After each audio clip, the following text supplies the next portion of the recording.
toi aussi tu as un projet de porciculture, l'élevage des porcs, ou bien déjà tu es débutant dans l'activité, tu as déjà commencé l'élevage des porcs. Alors, déjà il faut savoir que l'élevage des porcs, c'est une activité très rentable, mais beaucoup de personnes commettent des erreurs, ce qui fait que qu'ils ne seront jamais rentables dans cette activité de porciculture. Alors, passionné d'agro-business, dans cette vidéo aujourd'hui, je vais partager avec vous ces erreurs que beaucoup de personnes commettent et qui fait qu'ils ne seront jamais rentables dans leur activité d'élevage de porcs. Alors que tu sois de la diaspora ou bien que tu vives au pays aujourd'hui, si tu es intéressé par l'élevage des porcs, cette vidéo est faite pour toi. Reste du début jusqu'à la fin pour ne pas commettre ces erreurs. Alors si vous êtes nouveau sur notre chaîne, parlons d'agro-business. Si vous aimez l'agro-business, l'investissement agricole, le business du porc, la porciculture, le business du lapin, la cuniculture, le business de la volaille, l'aviculture. Les amis, si vous aimez l'agro-business en général, c'est votre chaîne.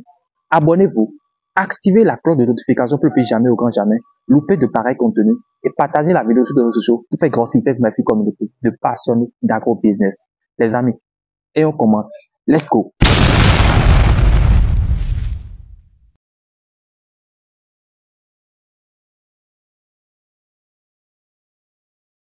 Salut passionnés d'agro-business, bienvenue sur notre chaîne Parlons d'agro-business. Alors pour ceux qui ne me connaissent pas, je suis Frégis sur le père des porcs, je suis agronome de formation, un technicien supérieur, entrepreneur agricole sur le terrain 24 heures sur 20. Je suis spécialisé dans l'élevage des porcs. Alors sur ma chaîne ici, je parle d'agriculture, je parle de business, sinon en gros, je parle d'agro-business. Je parle surtout de l'élevage de porcs parce que je suis convaincu aujourd'hui que la viande de porc est la viande la plus consommée partout dans le monde entier aujourd'hui. Je dis bien, la viande de porc est la viande la plus consommée dans chacun de nos pays en Afrique. Et pourquoi les jeunes ne s'intéressent pas à ce business? Pourquoi toi qui suis cette vidéo, tu ne t'intéresses pas à ce business? Alors, ma mission pour avoir créé cette chaîne, c'est pour aider beaucoup de personnes, beaucoup de jeunes, toute personne qui désire installer une ferme rentable d'agro-business. Toute personne, que vous soyez de la diaspora ou bien que vous vivez au pays aujourd'hui, nous vous aidons dans l'installation d'une ferme rentable. Nous partons premièrement de la formation. Nous vous donnons une formation de base qui va vous permettre réellement d'avoir la connaissance dans le domaine. Et après la formation, nous vous aidons dans l'achat du domaine si vous n'avez pas un domaine. Parce qu'il faut comprendre qu'il y a des domaines qui sont réellement aptes en fonction de votre projet. Alors après l'achat du domaine, nous vous aidons maintenant dans la creuse du forage. Nous avons des équipes sur le terrain qui font le forage pour votre site. Juste parce que l'eau reste obligatoire sur une ferme. L'eau sur une ferme, c'est comme une maison ou bien un habitat avec de l'eau. Ensuite, nous vous aidons à construire un bon bâtiment qui répond aux normes d'élevage. Il faut miser sur les normes de construction d'un bon bâtiment d'élevage. Le bâtiment représente la fondation de votre projet. Et enfin, nous mettons à votre disposition des porcelets de race pure qui vont vous permettre réellement de rentabiliser votre élevage de porc. Il faut penser à miser sur la génétique lorsque vous avez un projet d'élevage de porc. Misez sur la génétique. Donc, si vous avez encore besoin d'autres choses, n'hésitez pas surtout de nous contacter sur le numéro qui s'affiche à l'écran. Alors, les amis, seul l'agro-business peut lever notre continent aujourd'hui. L'élevage des porcs, l'élevage des lapins, l'élevage des poulets de l'âne. Les amis, il y a tellement de spéculation en agro-business. Seul l'agro-business peut amener notre continent. L'Afrique a sorti de l'indépendance alimentaire. Les amis, il n'y a pas de peuple sans souveraineté alimentaire. Il n'y en a pas. Donc, seul l'agro-business peut réellement amener notre continent aujourd'hui.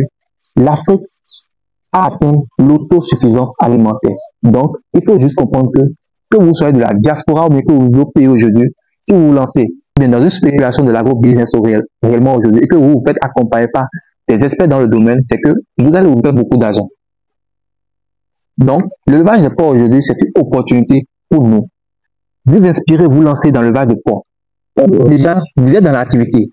Vous êtes un débutant dans l'activité.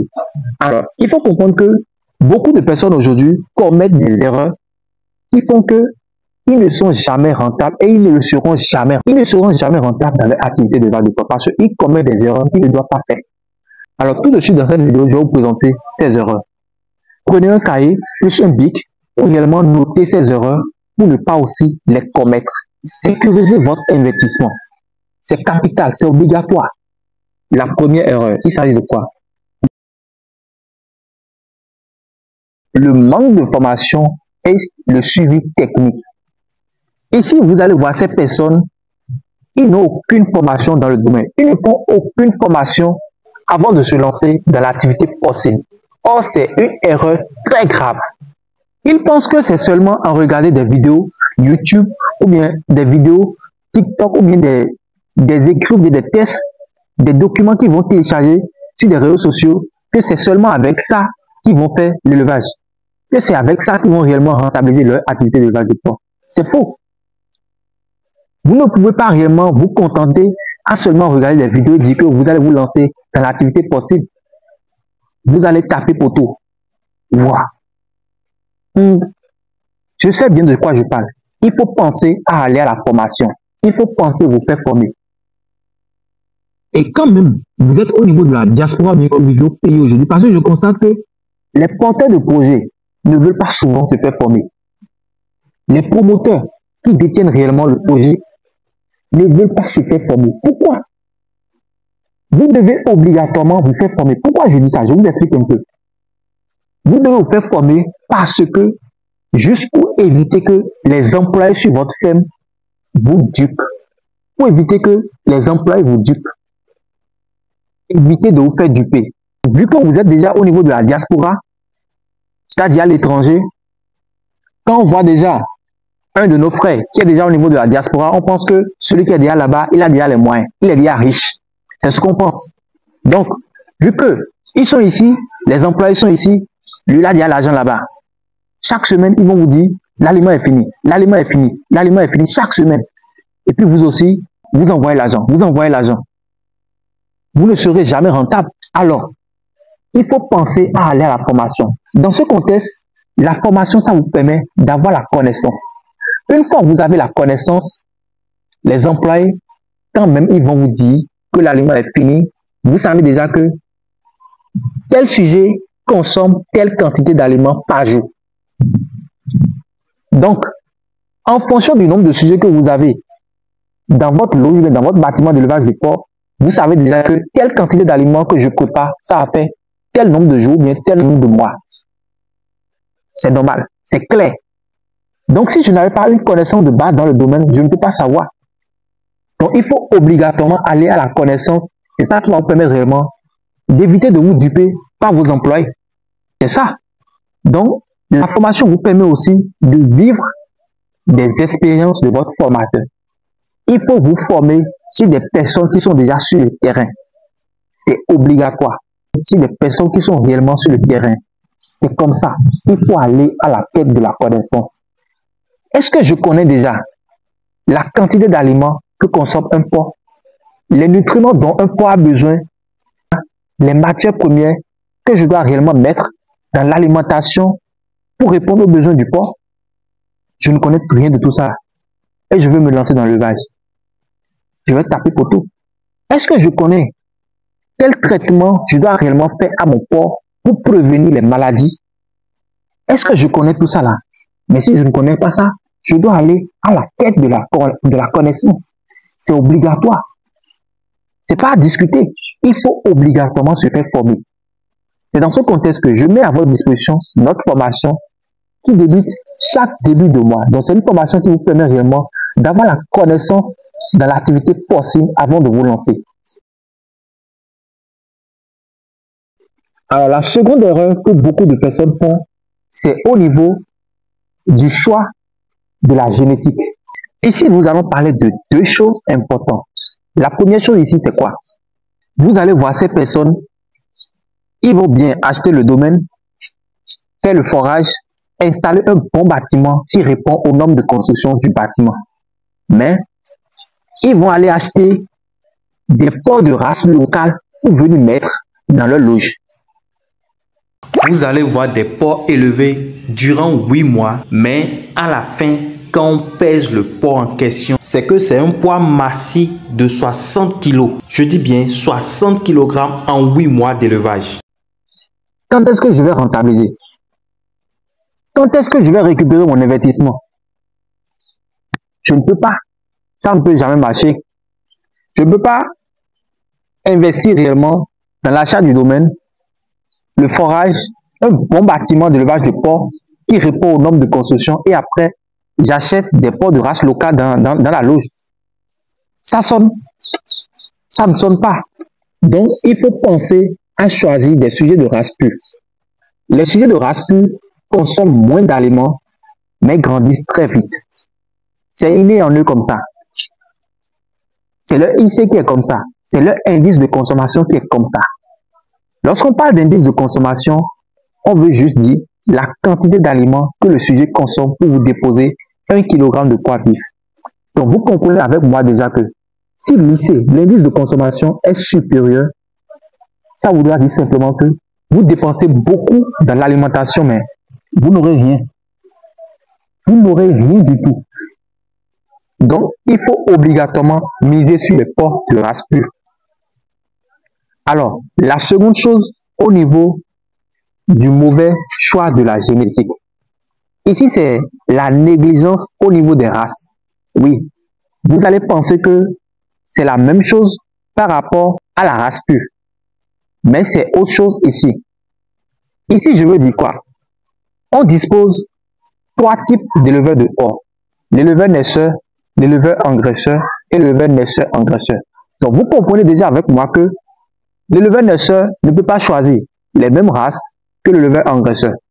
On se comprend. Parce que l'éleveur naisseur, lui, son objectif, c'est de produire uniquement des porcelets. L'éleveur engraisseur, lui, son objectif, c'est de faire l'engraissement des porcs et de vendre. Donc, son objectif, c'est d'avoir des porcs qui pèsent rapidement en 6 mois, bien au plus en 5 mois. Il a des porcs de 80 kg ou bien des porcs de 100 kg en 6 mois. C'est son objectif. Des porcs qui déposent la viande, pas la graisse. Donc, en fonction de mon objectif de production, je dois aussi choisir la race qu'il faut. Il faut comprendre que, en fonction des objectifs de production, il y a chaque race. C'est comme ça. Si mon objectif, c'est de produire des porcelets, je dois choisir une race adaptée à la production des porcelets. Si mon objectif, c'est de produire de la viande, je dois choisir aussi une race adaptée à la production des viandes. Une race qui a une capacité d'éliminer la graisse. Pas une capacité de produire la graisse, mais plutôt une capacité d'éliminer la graisse. Si je veux faire, et bien si mon objectif, c'est de produire des porcelets et faire l'engraissement, je dois aussi choisir une race qui répond réellement à cet objectif. C'est comme ça. Et je dois aussi savoir que je n'ai pas une obligation de mélanger les races. C'est un gâchis. Je choisis ma race en fonction de mon objectif de production. C'est ça qu'il faut prendre en compte. C'est tout. Ça ne sert à rien d'aller acheter beaucoup de races dans votre loge. C'est du gâchis. Donc, pensez toujours à la race en fonction de votre objectif de production. Alors, troisième chose, la mauvaise alimentation. Une alimentation non équilibrée, une alimentation non adaptée. Vous allez voir ces personnes, ils vont acheter de la provende au niveau des services de covenderie, des services qui produisent l'aliment et vendent et revendent. Je ne peux pas être un éleveur moi-même, je produis des porcs et aller acheter la provende dans les centres de covenderie. Je ne vais jamais rentabiliser. Ça ne peut jamais marcher. Parce qu'il faut comprendre que les provenderies aussi, eux aussi en question, ils font du business. Ils veulent de l'argent aussi.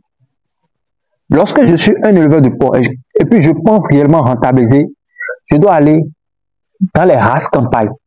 Je dois aller dans les villages, aller chercher de la matière première. Sinon, carrément, moi-même, je produis les matières premières. Je vais dans les races campagnes, c'est-à-dire dans les villages, j'achète par exemple le maïs à un prix bas que je ramène sur ma ferme d'élevage. J'achète en gros et je viens stocker sur ma ferme. Pareil pour le blé, le soja, même chose. Et puis j'ai ma propre machine de production. Je fais moi-même mon aliment et puis ça marche très bien, je rentabilise. Mais quand c'est que je vais là-bas au niveau de la provenderie, j'achète l'aliment, je ne peux jamais rentabiliser. Jamais. Des fois aussi, vous allez voir des personnes, ils vont acheter l'aliment là-bas au niveau de la provenderie et ils reviennent maintenant au niveau de la ferme, ils vont acheter du maïs, du son de blé et puis font maintenant, ils refait encore le mélange à la maison ou bien sur la ferme. Ils refait encore le mélange. Ça ne peut pas marcher. Dans la provenance en question, il y a chaque taux pour chaque matière première. Donc, en fonction du stade de l'animal, pour satisfaire le besoin de l'animal, du maïs et du blé, pour maintenant encore faire pour refaire encore le mélange vous-même à la maison, vous ne serez jamais rentable. Ça ne peut pas, l'aliment ne sera jamais de qualité.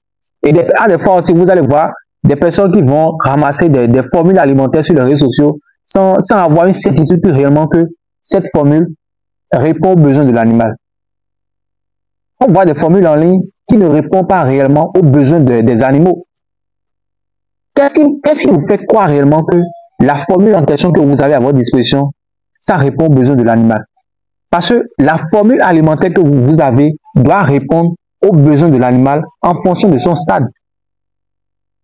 Porcelet premier âge, deuxième âge, croissance, finition, les truies allaitantes, les truies gestantes. C'est en fonction du stade de l'animal qu'on fait la formule alimentaire. Et il faut respecter des taux. Il y a des limites d'incorporation à respecter. Il faut prendre en compte tout ça là. Donc, ils ont une alimentation qui n'est pas équilibrée. Ce qui fait qu'ils ne seront jamais rentables. Donc, il faut penser à tout ça là. Lorsque vous pensez réellement vous lancer dans l'activité porcine, il faut avoir une alimentation équilibrée. Une alimentation de bonne qualité, adaptée au sujet en fonction de leur stade et qui répond à leurs besoins. C'est ça qu'il faut prendre en compte. Quatrième chose ici, voilà encore autre chose. Il s'agit de quoi? La mauvaise gestion de leur exploitation porcine. Vous allez voir des éleveurs sur des fermes qui n'ont même pas un journal de caisse sur les fermes. Il faut avoir un journal de caisse. C'est-à-dire que ils n'ont pas un petit cahier dans lequel ils notent à chaque fois. Par exemple, quand ils achètent le maïs, ils ne notent pas. Le blé, ils ne notent pas. Les soins vétérinaires, ils ne notent rien de tout ça là. Le salaire pour les employés, ils ne notent rien de tout ça là. Comment je saurai que je suis rentable? Donc, à la base, c'est obligatoire de prendre en compte ça. Il faut avoir un petit cahier où, dans ce cahier, lorsque je sais que à la date X, j'ai acheté du maïs, peut-être 100 kg de maïs, je mets dans ce cahier que j'ai acheté telle quantité à telle somme. J'ai acheté le blé, je mets toujours dans le cahier, j'ai acheté le blé, telle quantité à telle somme. J'ai vendu le porc, j'ai vendu un porc ou bien des porcelets à telle date, je mets ça dedans. J'ai acheté des produits vétérinaires, je mets ça dedans. Ça me permet réellement de savoir le coût de production de mon activité. Et c'est à partir de ça réellement que je saurai que l'activité est vraiment rentable. Si je n'ai pas ça, je ne saurai jamais si l'activité est rentable. C'est obligatoire. Donc, il faut prendre ça en compte. Si vous pensez réellement avoir une ferme rentable qui vous permet réellement de gagner de l'argent, il faut penser à ces paramètres-là. C'est obligatoire. Toujours au niveau de la mauvaise gestion de l'exploitation porcine. Ils n'ont pas de carnet d'élevage, la fiche de portée ou la fiche de saillie. Ils n'ont rien de tout ça là. Mis à part ça, ils n'ont pas la fiche de la truie, la fiche du verra, il n'y a rien de tout ça. La fiche de stock, ils n'ont rien. Ils font seulement élevage comme ça. C'est parce qu'ils n'ont pas de formation. S'ils avaient une formation réellement, ils devraient avoir ces connaissances. C'est comme ça. Donc, pensez à avoir un bon suivi sanitaire et zootechnique. Vous devez avoir un carnet d'élevage, la fiche de portée ou la fiche de saillie, la fiche des truies, la fiche du verra, la fiche de stock. Il y a encore plein d'autres fiches que vous devez avoir réellement qui vont vous permettre d'avoir une traçabilité dans votre élevage. C'est comme ça qu'on fait l'élevage. L'élevage, c'est une science. Il faut apprendre à le faire. L'élevage, c'est du business. C'est un business. C'est comme les autres entreprises aussi. Et dans toute entreprise, on a toujours le journal de caisse. On fait les inventaires. Il faut prendre en compte tout ça là dans votre business. C'est ça. Cinquième erreur, il s'agit de quoi? La santé et l'hygiène négligée. Vous allez voir sur des fermes, avant d'entrer dans le bâtiment, il n'y a même pas une pédiluve pour se désinfecter, pour limiter les agents pathogènes, les virus, les bactéries. Il n'y en a pas. Ils n'ont pas ça. Il n'y a pas de pédiluve, il n'y a pas de rotiluve. C'est des erreurs qui font qu'ils ne seront jamais rentables. Vous allez voir des eaux souillées par-ci, par-là. Ça ne peut pas marcher. Il faut penser à l'hygiène de la ferme.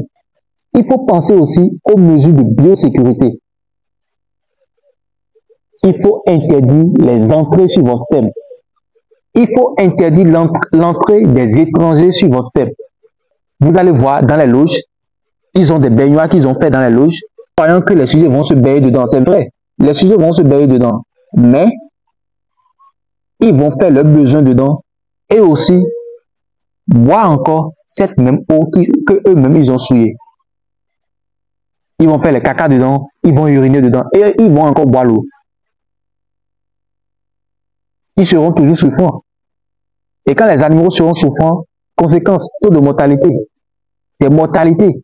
Et qui parle de mortalité parle déjà de perte. Vous perdez votre investissement. Donc, il faut prendre en compte tous ces paramètres-là. Respecter le bien-être des animaux, les mesures d'hygiène et aussi les mesures de biosécurité. Ne négligez pas ces paramètres. Alors, voilà juste 5 erreurs parmi tant d'autres que beaucoup de personnes font, ce qui fait qu'ils ne sont jamais rentables et ils ne le seront jamais dans leur activité de porciculture. Alors, si vous vous voyez dans ces erreurs que je viens d'énumérer, il faut juste accepter changer. Si vous changez, vous serez rentable dans votre activité d'élevage de porc. Si vous n'acceptez pas changer, vous serez toujours là. Parce qu'il faut accepter changer. C'est tout. Maintenant, si vous pensez vous lancer dans l'activité, vous n'êtes pas encore un débutant. Il faut juste penser à respecter ces paramètres-là. Il faut penser à respecter ces paramètres-là. Ça vous permettra de rentabiliser votre activité d'élevage de porc. Alors, si vous avez appris quelque chose dans cette vidéo, pour nous encourager, n'oubliez pas les 1000 j'aime. Likez la vidéo, activez la cloche de notification pour plus jamais au grand jamais louper de pareils contenus et partagez la vidéo sur les réseaux sociaux pour faire grossir cette magnifique communauté de passionnés d'agro-business. Les amis, et on se retrouve pour une prochaine vidéo. Ciao.